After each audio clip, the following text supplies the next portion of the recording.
Halo semuanya, Assalamualaikum. Balik lagi di video reaction saya kali ini guys. Oke, mudah-mudahan semuanya sehat selalu. Nah, kali ini saya mau tengok video pembahasan tentang ini ya. Dari Bastille Day hingga parade militer China, Indonesia ditempatkan di tempat kehormatan terbaik. Dari Bastille Day sampailah ke parade militer China ini. Wih, memang sejajar gitu kan. Presiden Putin, Presiden Xi Jinping, dan juga Kim Jong-un itu di parade militer China yang baru-baru ini gitu ya. So, jangan lama-lama lagi, mari sama tengok video ini. Let's go! 一阴一阳之谓道，直系东来。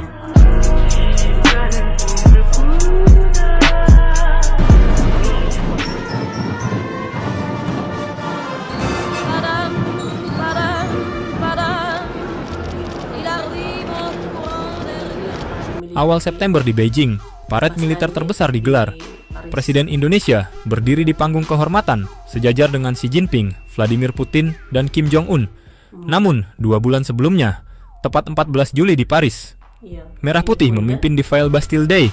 Kontingen TNI tampil sebagai tamu kehormatan di jantung Eropa. 2 panggung, 2 kutub kekuatan dunia, dan Indonesia hadir di keduanya. Pertanyaannya, apakah ini sekadar seremoni atau bukti bahwa Indonesia sedang naik kelas menjadi penyeimbang Indo-Pasifik yang kini diperebutkan Barat dan Timur?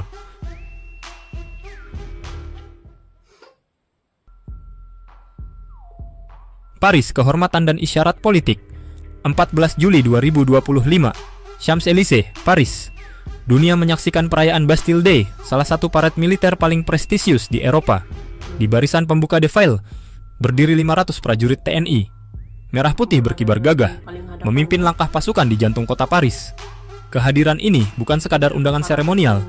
Indonesia ditetapkan sebagai tamu kehormatan, posisi langka yang menandakan pengakuan strategis Prancis terhadap Jakarta. Apalagi, hubungan kedua negara sedang memasuki babak baru. Indonesia telah menandatangani kontrak pembelian 42 jet tempur Rafale, kerjasama pembangunan kapal selam Skorpen di PT PAL, hingga sistem radar modern Thales. Artinya jelas, undangan Bastille Day adalah simbol kepercayaan politik, sekaligus konfirmasi bahwa Prancis melihat Indonesia sebagai mitra sejajar, bukan sekadar pembeli alutsista.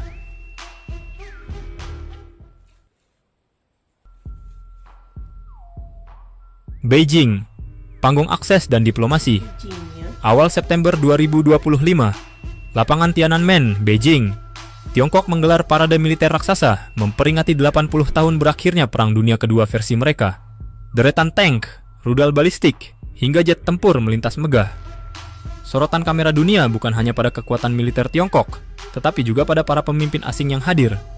Di barisan depan duduk berdampingan Xi Jinping, Vladimir Putin, Kim Jong-un, dan Presiden Indonesia, Prabowo Subianto. Sebuah posisi istimewa yang menandakan betapa Beijing menempatkan Indonesia sebagai tamu utama. Kehadiran di panggung kehormatan ini memberi sinyal diplomatik yang kuat bahwa di mata Tiongkok, Indonesia adalah mitra penting, bukan sekadar negara Asia Tenggara biasa. Apalagi, Tiongkok adalah mitra dagang terbesar Indonesia, investor utama infrastruktur, dan kekuatan yang punya pengaruh besar di Laut Cina Selatan. Duduk sejajar dengan Xi, Putin, dan Kim mempertegas, Jakarta kini punya akses langsung ke jantung kekuasaan Beijing.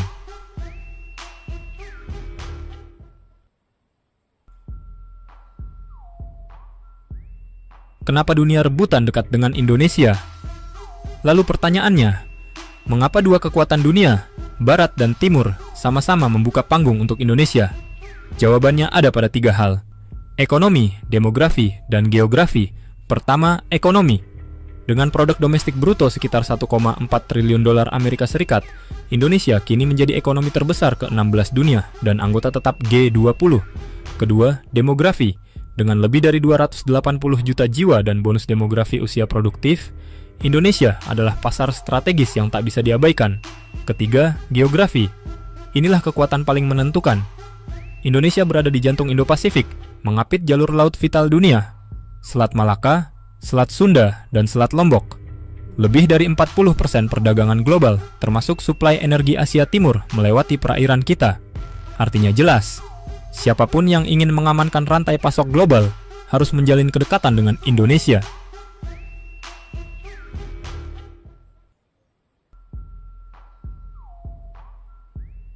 Bukti konkret, latihan dan alutsista lintas kutub.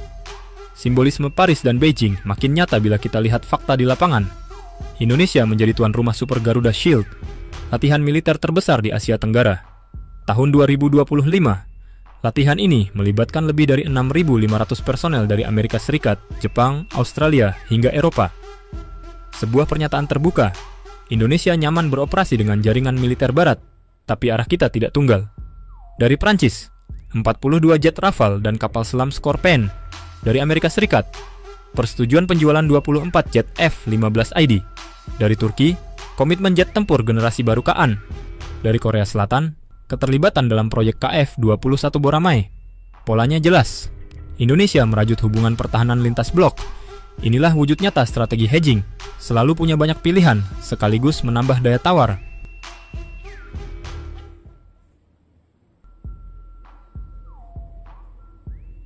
Strategi bebas aktif baru. Semua langkah ini, dari Paris hingga Beijing, dari latihan bersama hingga kontrak alutsista lintas blok, adalah bentuk baru dari politik luar negeri lama kita. Bebas aktif, tapi kali ini lebih luwes, lebih fleksibel, bebas aktif.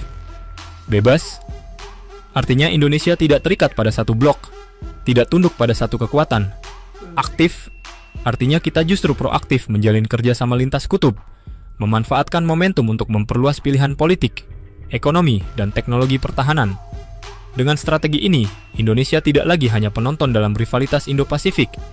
Kita menjelma pemain yang diperhitungkan, mitra yang bisa bicara dengan semua pihak, sekaligus menjaga kepentingan nasional di atas segalanya.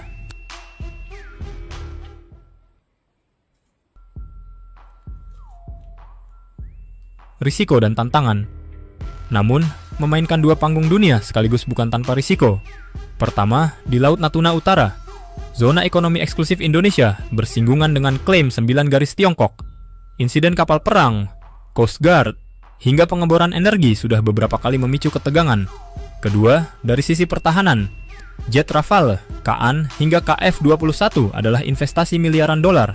Tapi tanpa anggaran perawatan dan logistik yang konsisten, alutsista modern bisa berubah jadi besi tua. Ketiga, risiko diplomatik.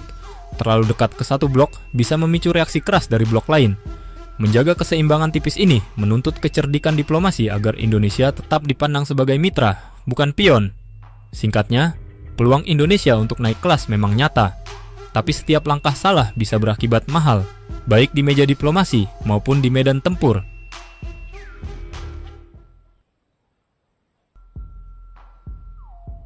Dari Bastille Day di Paris hingga parade militer di Beijing, Indonesia bukan lagi sekadar penonton.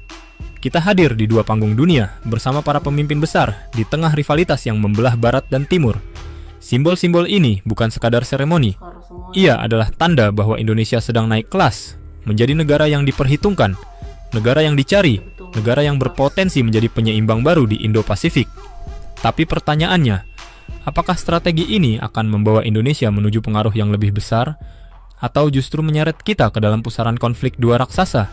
Semua akan ditentukan oleh langkah berikutnya.